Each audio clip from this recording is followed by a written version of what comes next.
इसलिए एग्जाम उन्हीं का होता है जो आगे बढ़ना चाहते हैं। जो 10वीं में जाएगा उसे एग्जाम से गुजरना पड़ेगा, जो 12वीं में जाएगा उसे एग्जाम दे के ही जाना पड़ेगा। जैसे कॉलेज जाना है वो एग्जाम देकर ही जाएगा, जैसे कॉलेज जाना ही नहीं है उसे एग्जाम देने की जरूरत। एग्जाम भी उन्हीं का होता है जिन्हें आगे जाना है, जाना ही नहीं है कोई एग्जाम नहीं। जीवन में कष्ट उन्हीं के जीवन में होते हैं जो आगे जाना चाहते हैं, जो अपने लक्ष्य को प्राप्त कर रहे हैं उन्हीं के जीवन में संकट है। जिनका कोई लक्ष्य ही नहीं है उनके जीवन में कोई संकट। इसलिए राम जी की जितनी बात हम कहें, जितना कुछ सिखाएं राम जी से, सब कुछ कम है।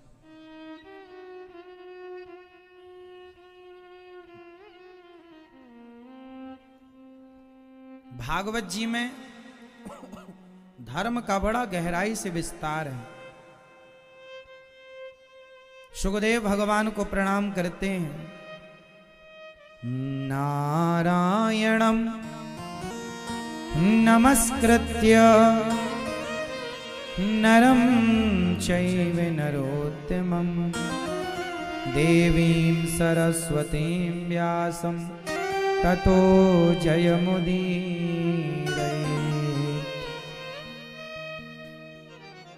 सवै पुंसां परो धर्मो यतो भक्तिरधोक्षजे अहैतुक्य प्रतिहता ययात्मा संप्रसीदति।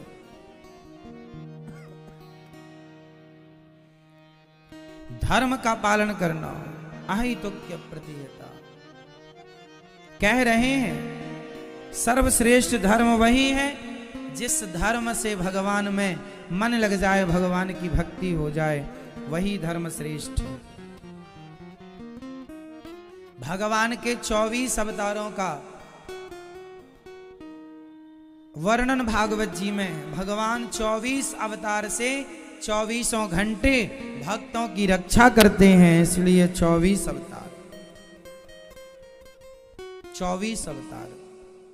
नारायण नारद हरि कपिल देव श्री राम, हंस हयग्रीव मोहिनी दत्तात्रेय सुखधाम, नरसिंह वामन व्यास जी, ऋषभ देव कौमार, यज्ञ पुरुष धनवंतरी, बुद्धि कल के अवतार, पृथु राजा बारह पुनि, कृष्ण चंद्र भगवान, परशुराम मत्स्य कमठ, पद्म पुराण प्रमाण। 24 अवतार हैं भगवान के। हर अवतार का एक न एक उद्देश्य है। भगवान ब्रह्मा जी से वाराह भगवान का अवतार हुआ, सनकादियों का अवतार हुआ, ऐसे 24 अवतार हैं भगवान। व्यास जी ने 17 पुराण लिखे। नारद जी ने कहा भागवत जी लिखोगे तब शांति मिलेगी। तब नारद जी के कहने से व्यास जी ने भागवत जी लिखना प्रारंभ किया। और भागवत जी कितने साल पहले लिखी गई? 5,500 साल पहले। जो भागवत जी आप सुन रहे हैं किसने लिखा है? भगवान के 24 अवतारों में एक अवतार हुए हैं वेद व्यास जी। उन्होंने व्यास गुफा आपने देखा होगा बद्रीनाथ जी में, वहां बैठकर व्यास जी ने भागवत जी लिखी। भागवत जी में जो लिखा है 5,500 साल पहले पूरे युगों का विस्तार से वर्णन कर दिया। चेंज करने की जरूरत नहीं। हमारे देश में या अन्य किसी देश का जो संविधान होता है, उस संविधान को समय काल परिस्थिति के अनुसार कुछ ना कुछ उसमें बदलाव करने पड़ते हैं, है ना? उसमें कुछ ना कुछ क्या करना पड़ता है? बदलाव करना पड़ता है। लेकिन वेद पुराण आज तक हजारों साल पहले लिखे गए, और आज जो वो कह गए हैं बिल्कुल सत्य है। 5,500 साल पहले भगवान श्री कृष्ण ने गीता कही, एक भी बात आज परिवर्तन करने जैसी नहीं है कि आज इसे बदल देनी चाहिए। आज के युग में आज भी वह ज्ञान बिल्कुल न्यूतन है, नया है ना। यहां तक कि पुरानी कुछ कहावतें भी आज बदलने लायक हो गई हैं, कुछ बातें बदलने लायक हो गई, परंतु गीता वेद पुराण कही गई बातें, इनमें कोई परिवर्तन नहीं।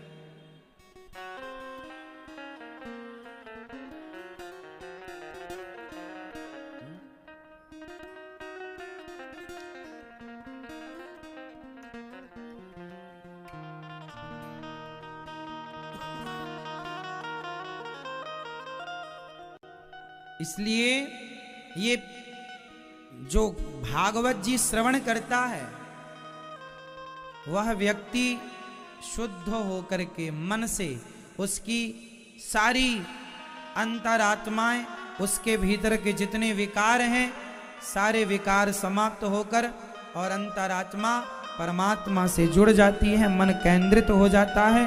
मन की सारी उथल पुथल अशांति समाप्त करने का कार्य भागवत जी का है। इसलिए आप लोग भी भागवत जी अपने माता पिता, अपने स्वर्गीय माता पिता को सुनवाइएगा। अभी 26 जनवरी से भागवत जी की पोथी पाठ बैठेंगी। पावन से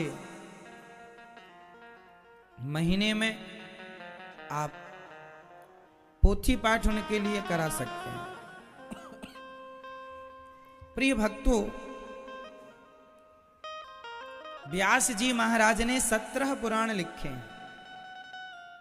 18वीं बार जब भागवत जी लिखी, नारद जी के कहने से मैं दासी पुत्र था, पर भगवान की कृपा से, संतों के आशीर्वाद से दासी पुत्र से ब्रह्मा पुत्र हो गया। अब भागवत जी कहां से शुरू हुई वो ध्यान से सुनिएगा। महाभारत के युद्ध से भागवत जी को व्यास जी महाराज स्टार्ट करते हैं। महाभारत, मैया ओ मेरी मां, नींद जिस जिसको आए बताना, लोरी सुनाएंगे मस्त।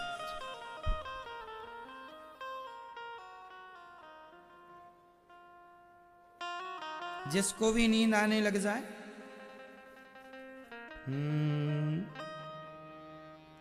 लोरी। महाभारत का युद्ध हुआ। बताओ कितने लोगों में युद्ध हुआ था, कितने पक्षों में? पांडव और कौरव। कौरव कितने थे? पांडव कितने थे? अच्छा, जो दुर्योधन था वो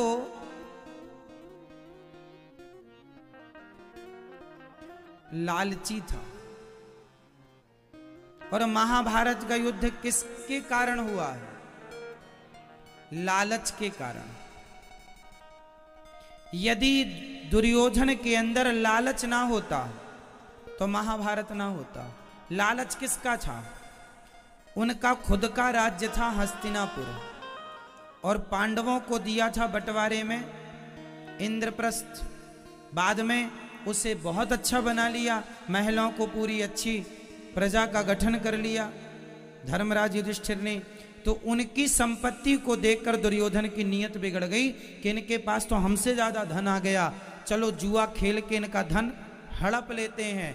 और जो दूसरों के धन को हड़पने की कोशिश करता है, षड्यंत्र रचता है, देर सवेर जब ईश्वर की लाठी चलती है तो सर्वनाश पर जाकर के रुकती है।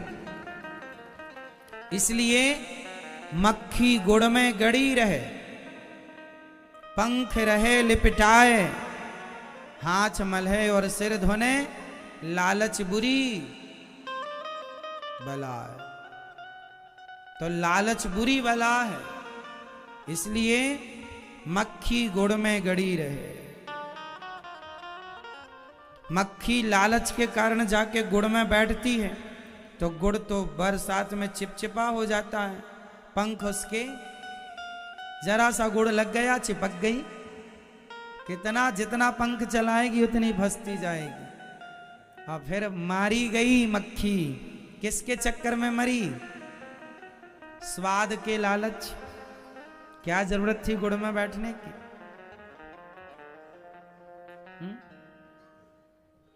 खता पे ही बैठी रहती। मर गई, लालच ने मार दिया। इसलिए लालच बुरी बला है, लालच मत कीजिएगा। जितना हमारा है वो हम उसमें संतुष्ट रहें। भाई का, भतीजे का, जमाने का हमें क्या करना, उसका उसके पास है, हमारा हमारे। पर दुर्योधन का लालच देखो, उसका भी मिल जाए, उसका भी मिल जाए, उसका भी हड़प लूं। और दुर्योधन का साथ कौन देता था? चलो महाभारत से सीखो, दुर्योधन का साथ किसने दिया? दुर्योधन किसकी बात ज्यादा मानता था? शकुनी की। और शकुनी कौन था? मामा, गांधारी का भाई, धृतराष्ट्र का साला, धृतराष्ट्र जी महाराज के साले। शास्त्र कहते हैं कि सलाह सदा अपने पिता से लो, सलाह सदा अपने भाई से लो।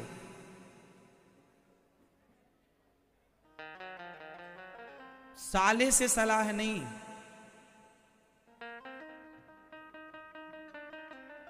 ठीक है। गांधारी का विवाह धृतराष्ट्र से कैसे हुआ था? पितामह भीष्म गए, शकुनी के जो पिता थे गांधार नरेश, गांधार नरेश की बेटी गांधारी, गांधार नरेश से कहा अपनी बेटी का विवाह हमें धृतराष्ट्र से करना है, लाओ बेटी। गांधार महाराज ने कहा महाराज आपका धृतराष्ट्र तो अंधा है, हमारी बेटी अंधी नहीं है। भीष्म पितामह ने कहा यदि नहीं करोगे। अच्छा, भीष्म पितामह अपने बल पर जीत लिया करते थे, बड़े बलवान थे ना, भीष्म पितामह का कोई तोड़ नहीं था। गांधारी कहाँ की थी? अफगानिस्तान की, आज जैसे कांधार कहते हैं। आज भी वहां पर वो जगह है अफगानिस्तान, आप आज का, तब का वो कांधार था, आज का अफगानिस्तान है। तो वहां की थी ये, और वहां से लेकर के आए।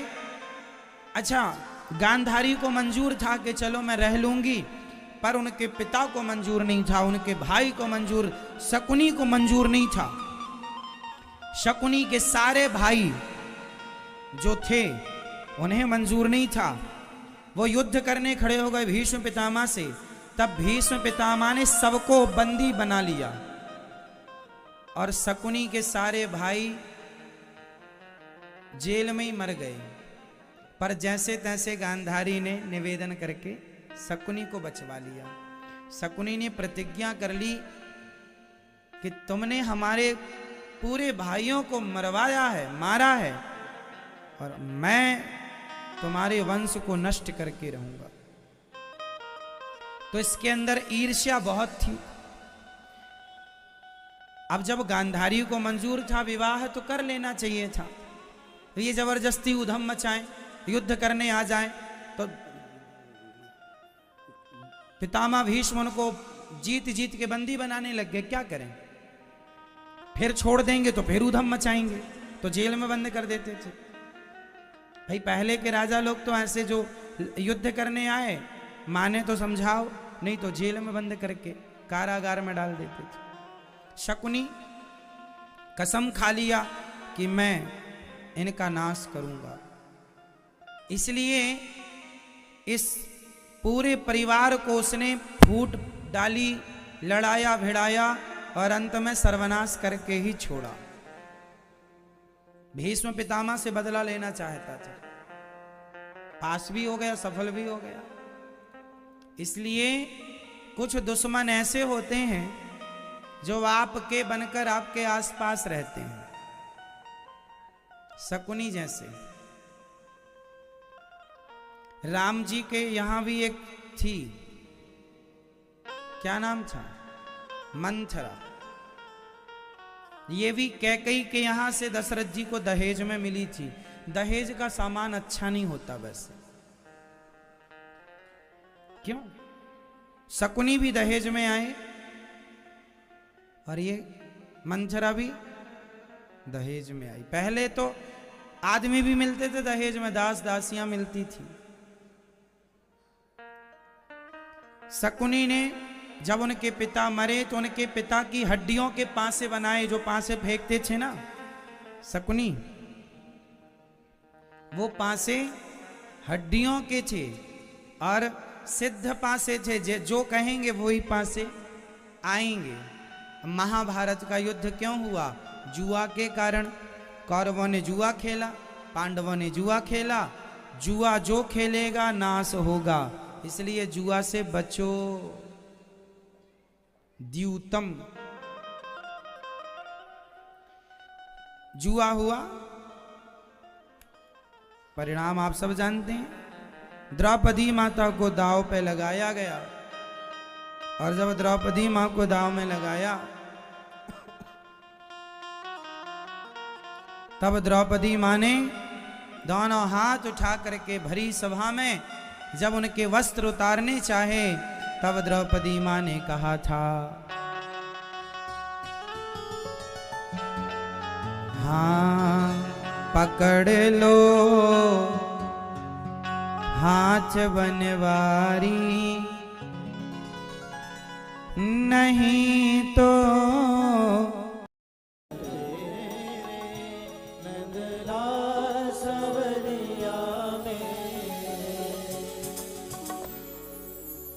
जब द्रौपदी मां ने बुलाया, पकड़ लो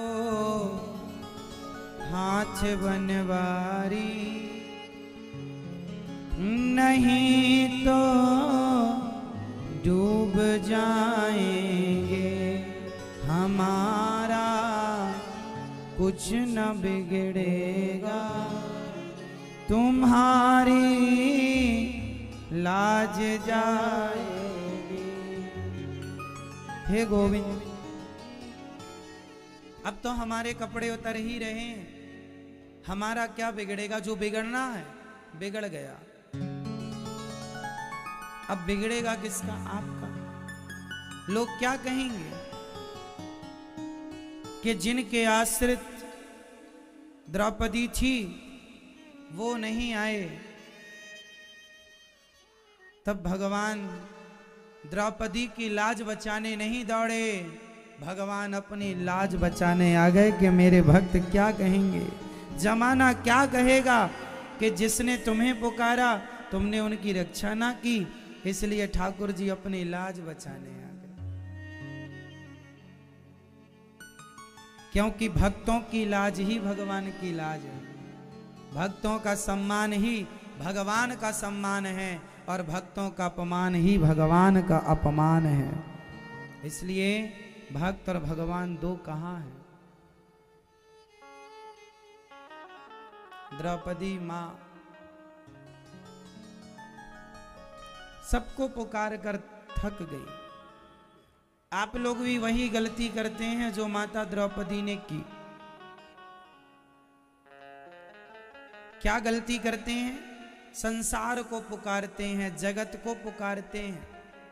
जगत को नहीं साहब, जगन्नाथ को पुकारिए, भगवान को पुकारिए। सबकी रक्षा करने वाले भगवान हैं, वो सबकी रक्षा करते हैं, आपकी भी करेंगे। विश्वास रखिए भगवान पर। द्रौपदी की लाज बचाई है, आपकी भी बचाएंगे। प्रिय भक्तों, इसके बाद द्रौपदी मां पर कृपा करने के बाद भगवान महाभारत में अश्वत्थामा गुरु द्रोणाचार्य जी का पुत्र, उन्होंने द्रौपदी के 5 बच्चों को मार दिया था सोते हुए। प्रतिविंद सुत सोम श्रुत कर्मा सतानिक और श्रुत सैन को।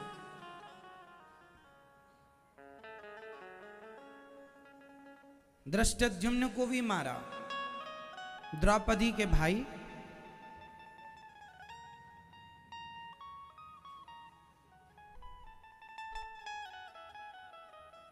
बुद्धि बिगड़ जाती है साहब क्रोध के कारण। गुरु द्रोणाचार्य जी कितने विद्वान हैं। एक बात बताएं, कभी किसी की गुलामी मत कीजिएगा।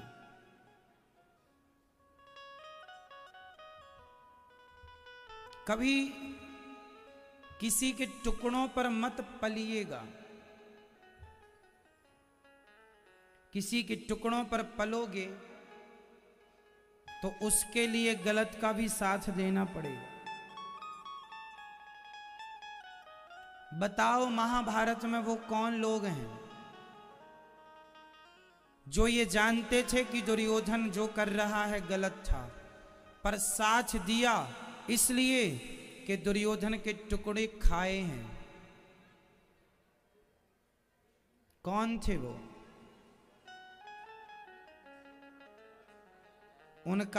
उनमें से एक का नाम है कर्ण।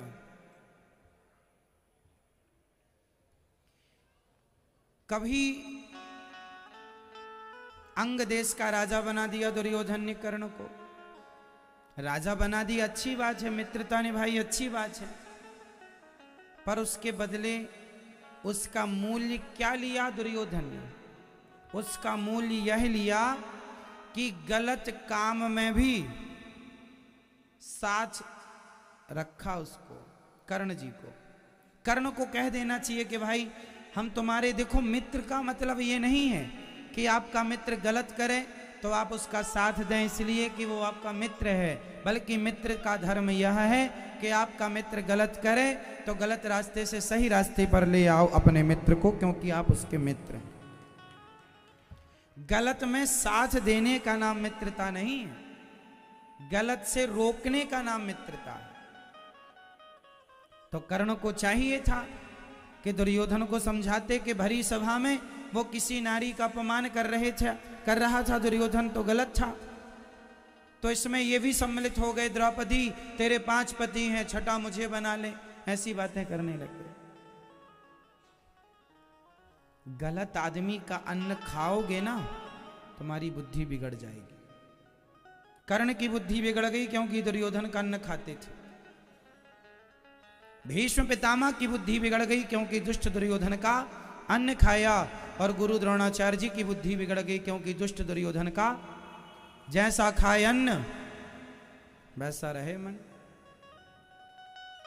गलत आदमी की रोटियां ना खाया करो साहब।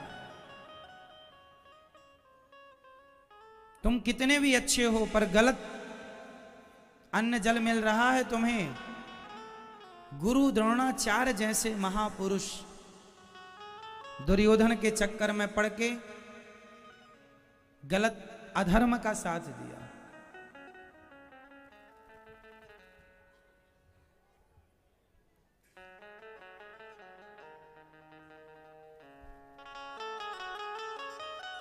गुरु द्रोणाचार्य जी के पुत्र अश्वत्थामा ने द्रौपदी के 5 बच्चे मार दिए। अर्जुन भगवान से निवेदन करते हैं, रथ पर बैठे अश्वत्थामा को पकड़ कर लाते हैं, लेकर आने लगे, ब्रह्मास्त्र चलाया, भगवान से कहा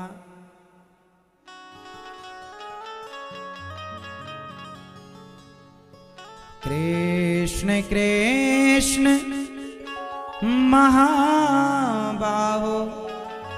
भक्तानां अभयंकर त्वमेको दह्यमानानां मपवर्गोऽसि संस्रते। अश्वत्थामा ने ब्रह्मास्त्र चलाया। अर्जुन ने कहा रक्षा करो, भगवान ने कहा तुम भी चलाओ। दोनों ब्रह्मास्त्र टकराने वाले थे, भगवान ने शांत किया और द्रौपदी के समक्ष ला करके खड़ा किया अश्वत्थामा को। द्रौपदी, तुम्हारे पुत्र का हत्यारा 5 बेटों को मारा है, क्या दंड दोगी? द्रौपदी माँ ने कहा छोड़ दो, क्योंकि ये गुरु पुत्र है, इसे मार देना समस्या का समाधान नहीं, छोड़ दो इसे छोड़ देना ही, गुरु पुत्र है ना, इसलिए छोड़ दो। परिणाम यही हुआ। अश्वत्थामा को छोड़ दिया, सिर की मणि निकालकर। द्रौपदी के अंदर करुणा है, दया है। अश्वत्थामा को छोड़ दिया गया, पर अश्वत्थामा ने उत्तरा के गर्भ को नष्ट करने के लिए ब्रह्मास्त्र चलाया। उत्तरा दौड़कर भगवान से बोली पाहि पाहि महायोगिन देवदेव जगत्पते नान्यं त्वद्भयं पश्ये यत्र मृत्यु परस्परम।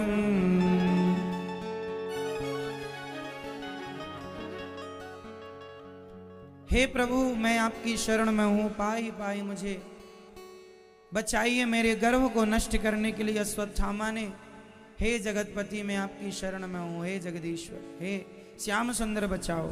भगवान ने कहा क्या